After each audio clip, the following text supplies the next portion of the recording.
పేరు టెమూజియన్ అండి. నేను మల్లారెడ్డి కాలేజ్లో అసిస్టెంట్ ప్రొఫెసర్గా చేస్తున్నాను. మాది నేటివ్ ప్లేస్ అమలాపురం. నాకు రాజోల్ నుంచి గౌతమి అనే అమ్మాయితో వివాహం అయింది. అది 7 years బ్యాక్ అయ్యింది.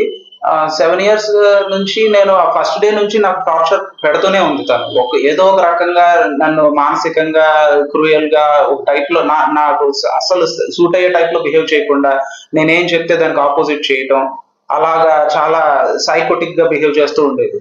ఇప్పుడు నేను ఒరిస్సాలో అసిస్టెంట్ ప్రొఫెసర్ గా కొన్నాళ్ళు చేశాను. ఒరిస్సా నుంచి ఇప్పుడు హైదరాబాద్ కి 2 years బ్యాక్ వచ్చాను. 2.5 years బ్యాక్ వచ్చాను. సో అప్పటి నుంచి ఇంకా నన్ను ఇంకా ఎక్కువ అయిపోతుంది నాకు టార్చర్. ఇంకా ఏ రకంగా అంటే 1.5 year బ్యాక్ నన్ను ఏదో ఒక చిన్న రీజన్ తో చూడండి ఎలా ఇచ్చేసిందో. ఇది 1.5 year బ్యాక్ నాకు అయిన ఇంజురీస్. సో నేను ఆ 1.5 year బ్యాకే ఒకసారి పోలీసులను అప్రోచ్ అయ్యాను. ఆల్వాల్ పోలీస్ స్టేషన్ కి వెళ్ళాను. అప్పుడు కంప్లైంట్ రాశాను, రిటర్న్ కంప్లైంట్ ఇచ్చాను.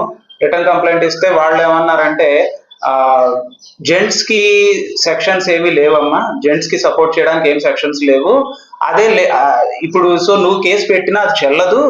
అదే గనక లేడీస్ గనక ఒక్క మాట చెప్తే, మీ ఆవిడ కనుక వచ్చి ఒక్క మాట చెప్తే మాత్రం నిన్ను లోపల వేయడానికి సెక్షన్స్ ఉన్నాయి అని అన్నారు. సో వాళ్ళు అప్పుడు ఇంకా అలా చెప్పి అడ్జస్ట్ అవ్వాలి, ఇంకా తప్పదు అని అనేసి పంపించేస్తే నేను సరే అని చెప్పేసి ఇంకా నాకు ఫేవరబుల్ గా లేదు అని చెప్పేసి నేను వెనక్కి వెళ్ళిపోయి ఇంకా అలాగే అడ్జస్ట్ అవుతూ ఉన్నాను.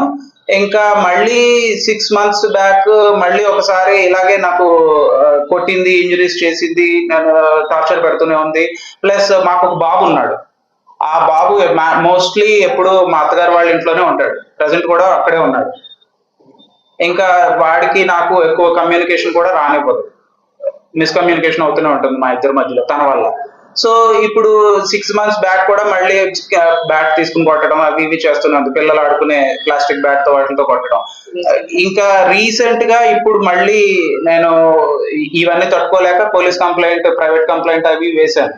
వేస్తే ఈ రిజిస్టర్ పోస్ట్ చేశాను. ఈ విషయం మరి తనకు ఎలా తెలిసింది. సో అవి మైండ్ లో పెట్టుకుని ఇప్పుడు నన్ను మళ్ళీ నైఫ్ ఉంటుంది కదా, కిచెన్ నైఫ్ ఉంటుంది కదా, ఆ కిచెన్ నైఫ్ తీసుకుని నన్ను ఇక్కడ ఇంకా అటాక్ చేసింది. మరి అది కూడా ఇప్పుడు నేను ఇంకా తట్టుకోలేక ఇంక మళ్ళీ పోలీస్ స్టేషన్ కి అప్రోచ్ అయ్యాను. పోలీస్ స్టేషన్ కి అప్రోచ్ అయితే ఇప్పుడు నాకు అక్నాలెడ్జ్మెంట్ అయితే ఇచ్చారు. కానీ ఎఫ్ఐఆర్ ఫైల్ చేయండి, కేసు ఫైల్ చేయండి అని అంటే మాత్రం అమ్మాయి రావాలి, అమ్మాయి వస్తే, అమ్మాయి చెప్తే అప్పుడు అమ్మాయి వస్తేనే అప్పుడు మేము కేసు స్టార్ట్ చేస్తామని అన్నారు. నేను అదే అడిగాను, ఏంటి సార్ అది కాదు, ఇది అటెంప్ట్ టు మర్డరే కదా, ఆల్మోస్ట్ ఇది అటెంప్ట్ టు మర్డర్ అయినప్పుడు మరి మీరు ఇంకా అమ్మాయి వచ్చే వరకు వెయిట్ చేస్తాను అది ఇది అంటున్నారు ఏంటి అంటే, మరి మేము ఏం చేయలేము, ఆ అమ్మాయి 2 days తర్వాత వస్తుంది అని అప్పుడు వచ్చినప్పుడే ఇంకా అన్ని స్టార్ట్ చేస్తాము అని అంటున్నారు. మరి నాకు ఏం చేయాలో అర్థం కావట్లేదు. ఎందుకంటే ఇప్పుడు తను నన్ను అటాక్ చేసి ఇలాగా ఇంకొకటి నా బైక్ కీస్, కార్ కీస్, ఇంటి కీస్ అన్ని తీసేసుకుని కాలేజ్కి వెళ్ళిపోయింది. అంటే నిన్న college working day, so last working day తనకి. సో తను అలా వెళ్ళిపోయి కీస్ తీసుకుని వెళ్ళిపోయింది. ఇంకా నేను నువ్వు బయటకు ఎలా వెళ్తావో చూస్తాను అది ఇది అంటుంది. పైగా మొన్న ఏమన్నదంటే, సండే నీ సంగతి చూస్తాను, మా పెద్దవాళ్ళు వస్తున్నారు, వీళ్ళు వస్తున్నారు, నేను పిలిపిస్తున్నాను మనుషుల్ని, సో నీ సంగతి తేల్చేస్తాను సండే అన్నట్లు మాట్లాడింది. ఇవన్నీ ఇంకా భయపడి నేను ఇంకా ఆల్వాల్ పోలీస్ స్టేషన్ కి వెళ్ళి నిన్న కంప్లైంట్ చేశాను. కంప్లైంట్ చేస్తే ఇప్పుడు చెప్పాను కదా మీకు, అలాగా వాళ్ళు ఏమన్నారంటే ఆ అమ్మాయికి ఫోన్ చేసి పిలుస్తాము అని అన్నారు. వాళ్ళు నాకు ఫోన్ చేశారు.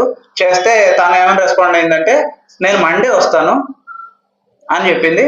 మండే వస్తాను, మండేనే నేను అన్ని మాట్లాడతానంటే పోలీసులు కూడా నాతో అదే అన్నారు. ఇంకా సార్ మీ వైఫ్ మండే వస్తుందంట, సో మేము మండేనే మాట్లాడతాం అని అంటున్నారు. అంటే మిమ్మల్ని ప్రధానంగా కొట్టడానికి రీజన్ ఏముంది? అంటే దేనికోసం మిమ్మల్ని కొడుతుంది? అంటే మీరు